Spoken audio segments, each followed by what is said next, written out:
Dr. Akita Gopinath. I'm a consultant physician and diabetologist from Sree Balaji Medical College Hospital. Last session we discussed about nephritic syndrome. Today let's move on to nephrotic syndrome.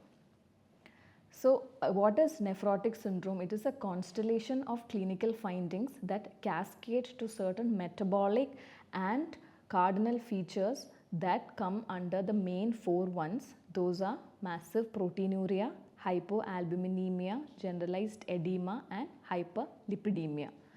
Moving on to a bit detail about these. The massive proteinuria includes greater than 3.5 gram per 24 hours of urinary excretion. Hypoalbuminemia is a serum albumin excretion less than 3 gram due to urinary losses. Generalized edema, which is soft pitting affecting the periorbital regions, and hyperlipidemia, that is an elevated cholesterol and triglycerides with lipiduria. Coming to the pathophysiology, the cascade include a glomerular injury leading to an increased glomerular basement membrane permeability. This leads to massive proteinuria, which causes a decreased plasma oncotic pressure leading to hypoalbuminemia, RAS activation followed by edema formation. Now there is a hepatic response and lipid dysregulation that also happens because of this cascade. That is one of the most important reasons where it significantly elevates the cardiovascular risk in nephrotic syndrome. The progressive glomerular injury will happen through lipid deposition and oxidative stress. Now albumin, why is albumin the primary protein that is lost? Because it has a high plasma concentration and it almost constitutes 60% of total proteins. The consequences of protein loss include a hypoalbuminemia effect, the thyroxine binding globulin loss, antithrombin 3 depletion, immunoglobulin loss and a vitamin D protein loss. The clinical presentation, the cardinal signs are soft pitting, pedal edema, initially periorbital and it progresses to dependent areas. Facial puffiness mostly noticeable upon awakening and a progressive lower extremity swelling throughout the day, and most severely there will be scrotal and labial edema. Associated features include foamy urine from proteinuria, pleural effusion, ascites and xanthomas from hyperlipidemia. Now, how do we understand the edema formation? When there is a hypoalbuminemia, there is a decreased plasma oncotic pressure that will fail to retain the fluid in the intravascular state. This leads to a transcapillary flux where the fluid shifts from the intravascular space to the interstitial compartment. Now, because of this effective hypovolemia, the compensatory mechanisms get triggered, that is the RAS activation. Once the RAS get activated, there is more sodium and water retention leading to this edema formation. Then hyperlipidemia and lipiduria, that is the liver will increase the synthesis of lipoproteins in response to a low oncotic pressure. Simultaneously, the lipoprotein catabolism will also decrease. All this will lead to a total cholesterol increasing more than 300 milligram, LDL and triglycerides being markedly elevated. Now coming to classification of causes, there is a primary glomerular disease and a secondary cause. The primary ones are the ones that affect the glomerular structure without having any systemic cause. And the secondary causes include a nephrotic syndrome resulting from systemic diseases like infections, malignancies or medications.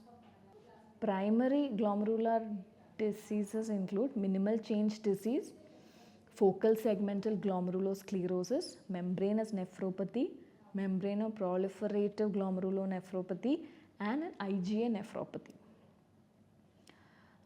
Minimal change disease, usually the peak incidence is 2 to 6 years of age. There is an abrupt onset of edema, normal blood pressure and renal function. The prognosis is more than 90% will respond to corticosteroids. Focal segmental glomerulosclerosis is the perihilar variant, which is the most common, and there is the underlying podocyte damage and subsequent sclerosis. It is also seen as a secondary FSGS in HIV associated nephropathy, heroin use, obesity related there is a 50% risk of developing end-stage renal disease when it comes to focal segmental glomerulosclerosis. Poor response to steroids, and there is a progressive decline in renal function, which is common. Membranous nephropathy results from a subepithelial immune complex deposition, creating a uniform thickening of the glomerular basement membrane. Now, secondary causes of nephrotic syndrome include diabetes mellitus, SLE, and amyloidosis. Other causes include infections, medications and toxins, and malignancies. Coming to diagnostic investigations, the first one is urine analysis and 24-hour urine collection, where it will show a 3+ or 4+ increase in protein. The blood test will show a serum albumin of less than 3, and a total cholesterol will be often elevated to more than 300. Serological studies include ANA, anti-dsDNA, hepatitis B/C serology, HIV. Renal biopsy is essential in adults and steroid-resistant children. Imaging studies, again, renal ultrasound can be used to assess the kidney size and rule out obstruction. Now, general management principles include dietary modifications like protein intake, sodium restriction, and lipid management. Pharmacological therapy include diuretics like loop diuretics for edema control and AC inhibitors or ARBs to reduce the proteinuria.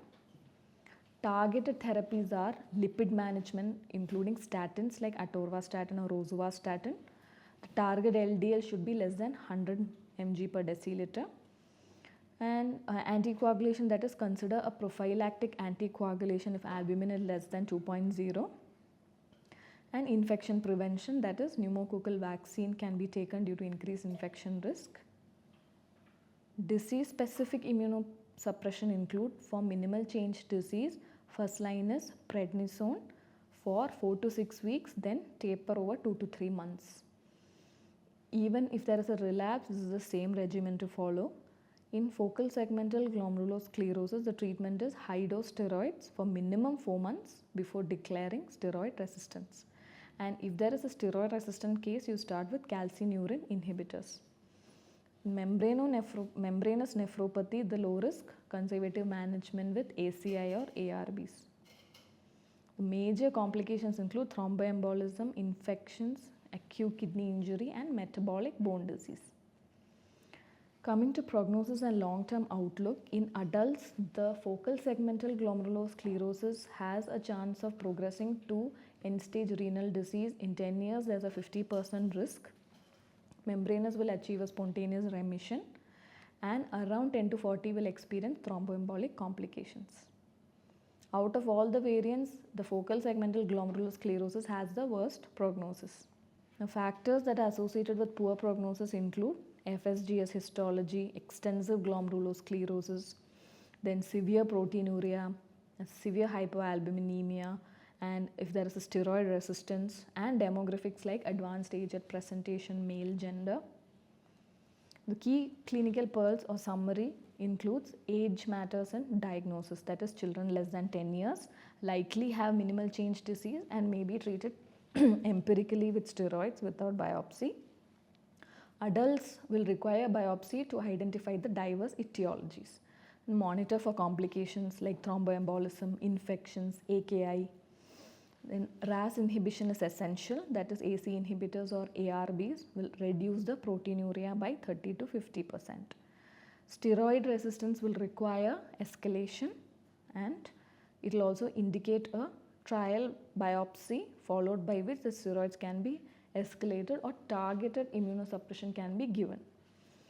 And lastly, you also have to address the cardiovascular risk because it significantly increases the cardiovascular morbidity and mortality.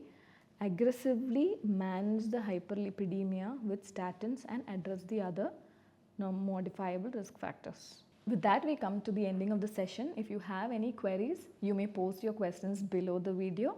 Thank you, and we'll meet for the next session.